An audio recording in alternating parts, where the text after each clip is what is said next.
Hello, my name is Jacob, and this is my presentation on award-winning architect Frank Gehry. To give a brief little biography about Frank Gehry, he was born on February 28th, 1929 in a Jewish immigrant family in Toronto, Canada, and grew up playing with woodblocks on his grandmother's kitchen floor throughout his childhood. He would then move to Los Angeles in 1947 and from there studied at the University of Southern California's College of Architecture in 1949, and after graduating he would be commissioned to design various buildings for different clients, and he wouldn't achieve success until his late 50s and would eventually receive awards including the Pritzker Architecture Prize in 1989 for his experimentation. Currently, he's 92 years old and living in Los Angeles and still working as an architect, designing even more buildings now than ever. This first building here was named Fred and Ginger after Fred Astaire and Ginger Rogers, who were both dancers, but now this building is more commonly known as the Dancing House.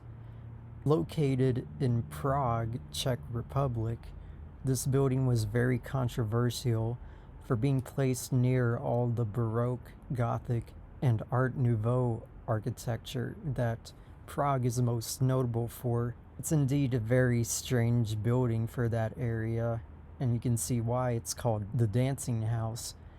But that's what makes it such a landmark there, and it's also quite an architectural marvel.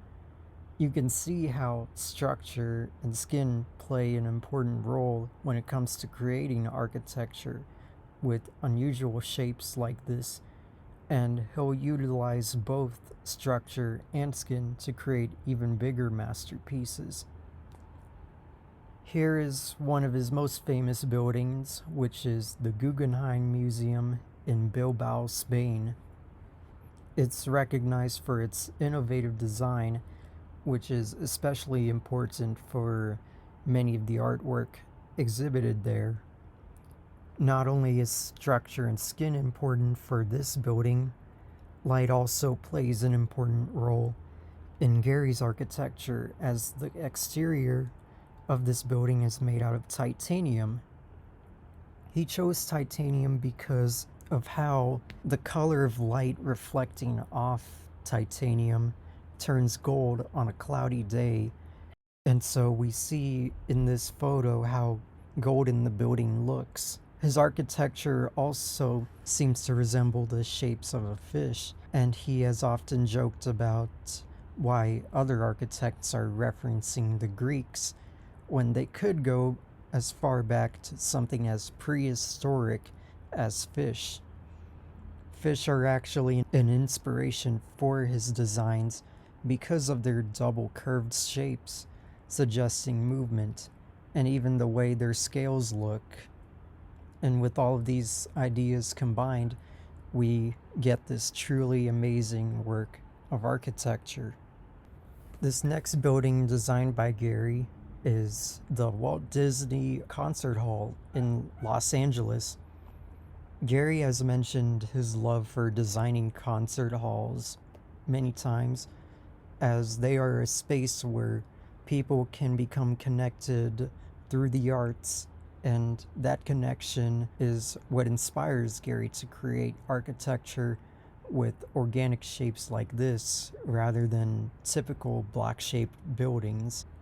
As for the interior, he had hired acousticians to work with him to help design this concert hall with similar shapes as the exterior of the building, and they would help him design the interior to have better acoustics so that the orchestra could communicate to the audience the music as best as they possibly could. And despite Frank Gehry never playing a single note of music, he would eventually receive a doctorate in music from the Juilliard School of Performing Arts for making buildings dedicated to music.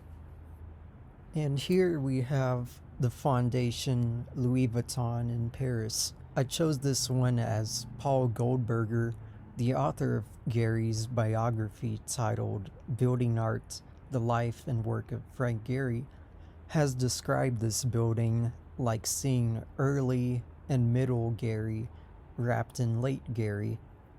And you can see why through the complex structure of this building and the various shapes of the exterior, as well as the way the exterior is made of glass, and that glass reflecting the light and changing the way the building looks throughout the day.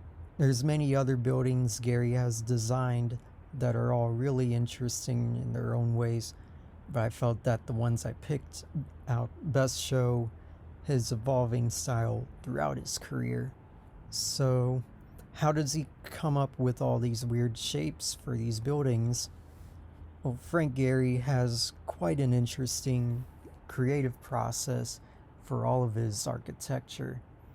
As seen here on the left, he would often sketch out these very abstract and rough-looking gesture drawings to get an idea of what the shapes of his buildings would be like. He would then refine these sketches, and to create a more accurate blueprint, he uses a 3D design software called CATIA, which we see on the right. And CATIA was originally created for the aerospace industry. This program not only lets him create the designs he wants to, but also lets him know the right materials to use and how much it would cost to build his buildings. He believes that this technology will continue to change the way architecture is done. After creating the computer models, he would then create scaled down models of his buildings in his studio using wood and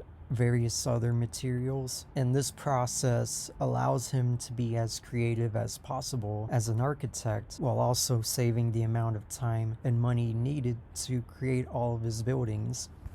Frank Gehry is very much a strong believer in architecture as an art form. Here we have a quote from him which says, "Architecture, as well as being art, is an act of social conscience because you're making buildings for all kinds of people that give them shelter, make them feel loved and accepted." And I think that's a great summary of how he views his work, especially as an architect. Often people don't think of architecture as art, since a lot of buildings are shaped in similar ways as blocks, but Frank Gehry's very much tired of architecture being taught and done that way for a long time, and he encourages architects to experiment and create more dynamic and organic designs to create spaces that can be viewed as works of art, while also being spaces welcoming to anyone.